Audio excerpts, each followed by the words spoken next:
গত 3 দিন থেকে দেশে প্রায় 7 জন মানুষ মারা গেছে বললে ভুল হবে, খুন হয়েছে। আওয়ামী লীগের দোসরদের হাতে খুন হয়েছে। 111-এর আগে লগি বৈঠা দিয়ে মানুষ সাপের মতো পিটায় মারছিল, একই কায়দায় আবার তারা এই পিটাপিটি রাজনীতি শুরু করছে। এটার মূল কারণ হচ্ছে তাদের যে কাণ্ডারি চলে গেছে ভারতে, যাওয়ার পর ওই যে ভাইরাস ব্যাকটেরিয়া যেগুলো রেখে গেছে এগুলার আপনারা খুব যত্ন করে লালন করছেন। যেমন মামলা হওয়ার পর এদেরকে জেলে পাঠান নাই, আবার জেলে গেলেও আবার জামিনে নিয়ে আসছেন। আবার কোনো কোনো রাজনৈতিক দলের দায়িত্বশীল নেতারা এদেরকে ডিফেন্ড করতেছেন। আওয়ামী লীগের চেয়ে জামাত বড় শত্রু। তো এই জুলাই আন্দোলনটা জামাতরে নিয়ে করতেন কেন? আওয়ামী লীগরে নিয়ে করতেন। আওয়ামী লীগ দিয়ে আপনার করে থুয়া চলে গেল জামাতের লগে। হ্যাঁ, আবার অনেকেই বলেন যে ফেসবুকে জামাতের বিরুদ্ধে কিছু বলো না কেন। জামাতের বিরুদ্ধে আমি কি বলবো? দেন আপনারা এভিডেন্স দেই, যেগুলা এভিডেন্স হিসেবে আপনারা পাঠান, ফ্যাক্ট চেক করলে এগুলা অর্ধেক ভুয়া, তাহলে এগুলা কিভাবে দিব?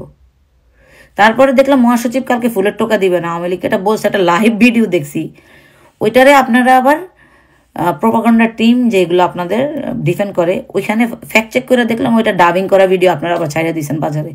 পাবলিকরা এত চৌধু মনে করার কিছু নাই। তো আপনি দায়িত্বশীল নেতাদের বক্তৃতায় আউটলাইন চাই আমরা, এটা বললে বলবেন যে তুমি কে বলার, বিকজ এই দলের মালিক আমি।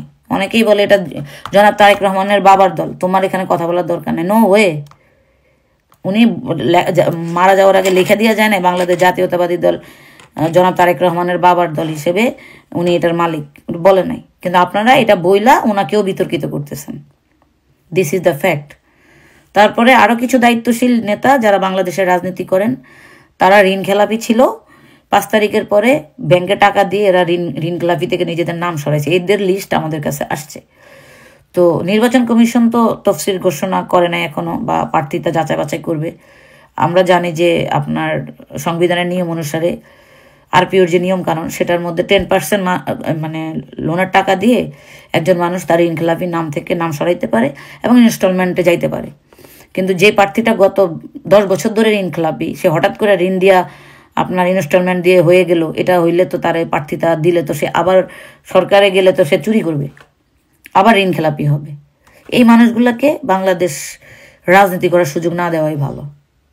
ঠিক আছে, এই যে ফাঁকফোকর মানে সংবিধানের নিয়ম অনুসারে নির্বাচন কমিশনের প্রার্থীতাকে নিয়ে নৈতিকভাবে কারো চরিত্র যদি নষ্ট হয় তাকেও আপনার নির্বাচনের প্রার্থী করা যাবে না। অথচ কয়েকজনের দেখলাম ভিডিও, পর্নোগ্রাফির ভিডিও রাস্তায় বের হয়ে গেছে, ধর্ষণের ভিডিও চলে আসছে, রেকর্ডিং চলে আসছে। এটাকে আপনারা কিভাবে জাজ করবেন?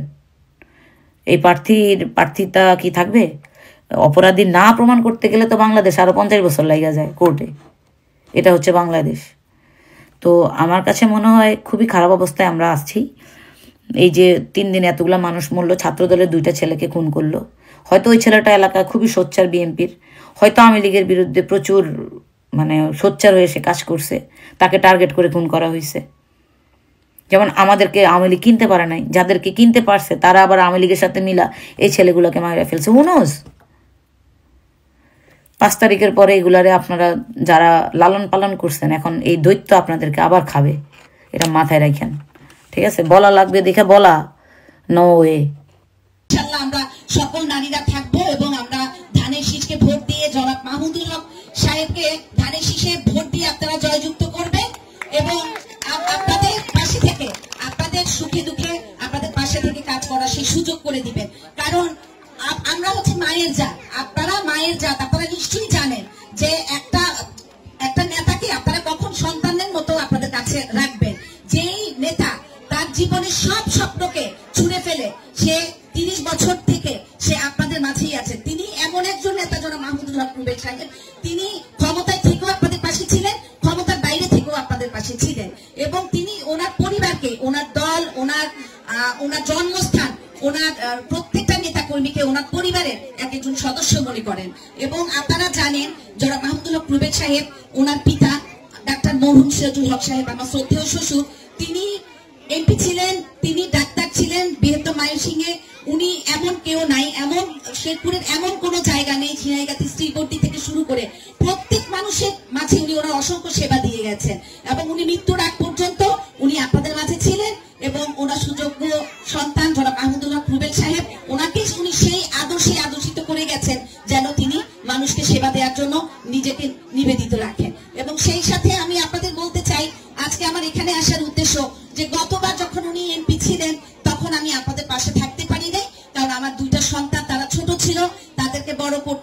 মানুষ করতে আমার অনেক শ্রম দিতে হয়েছে, এবং আজকে ইনশাআল্লাহ তাদের আপনাদের দোয়ায় তারা বড় হয়ে গেছে। এখন আমি আপনাদের মাঝে থেকে আপনাদের হাতকে শক্তিশালী করার জন্য কোন নারীরা যেন পিছিয়ে না থাকে এবং কেউ যাতে ফিরে না আসে, সেই জন্য আমি আপনাদের পাশে, আপনাদের সন্তান হয়ে, আপনাদের সেবিকা হয়ে আমি থাকতে চাই।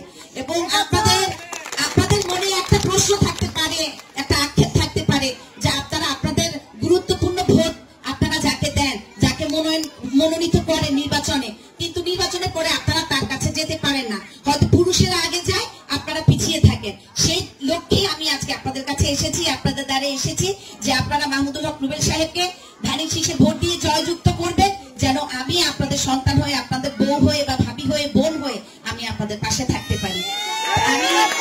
আমি আশা করি যে আপনারা ইনশাআল্লাহ সকলে ধানের শীষে ভোট দিবেন।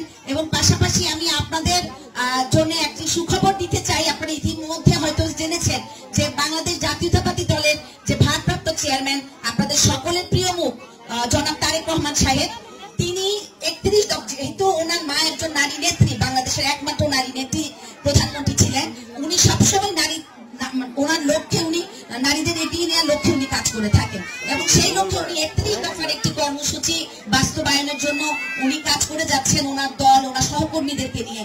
সেই 31 দফাতে আপনাদের প্রত্যেক পরিবারের, 1 কোটি পরিবারের জন্য মা এবং প্রত্যেক পরিবারের মা এবং গৃহিণী যারা আছেন তাদেরকে ফ্যামিলি কার্ড দেওয়া হবে। সেই ফ্যামিলি কার্ডের মাধ্যমে আপনারা আপনাদের নিত্য প্রয়োজনীয় যে জিনিস, সেগুলো আপনাদের মাঝে বিনামূল্যে বিতরণ করা হবে। এবং পাশাপাশি বৃদ্ধ যারা আছেন, যারা শেষ বয়সে অনেক ক্ষেত্রে সেবা থেকে বঞ্চিত থাকেন, তাদের কথা মাথায় রেখে প্রত্যেক এলাকায় একটি কল সেন্টার থাকবেন, এবং সেই কল সেন্টারের মাধ্যমে আপনারা কম বেশি সবাই এখন মোবাইল ইউজ করে, একটি নাম্বারের মাধ্যমে আপনারা স্মরণ করবেন, ডাক্তার এসে আপনাদের দ্বারে হাজির হবে এবং আপনাদের প্রয়োজনীয় সেবা দিয়ে যাবেন, এবং পাশাপাশি আপনাদের যে ওষুধপত্র বিনামূল্যে আপনাদের মাঝে বিতরণ করে যাবেন। এবং যে কৃষক ভাই যারা আছেন তাদের জন্য ফার্মার্স কার্ড থাকবে, যে ফার্মার্স কার্ডের মাধ্যমে আপনারা সকল আর্থিক, ব্যাংকিং, সরকারি সুযোগ সুবিধা আপনারা পাবেন।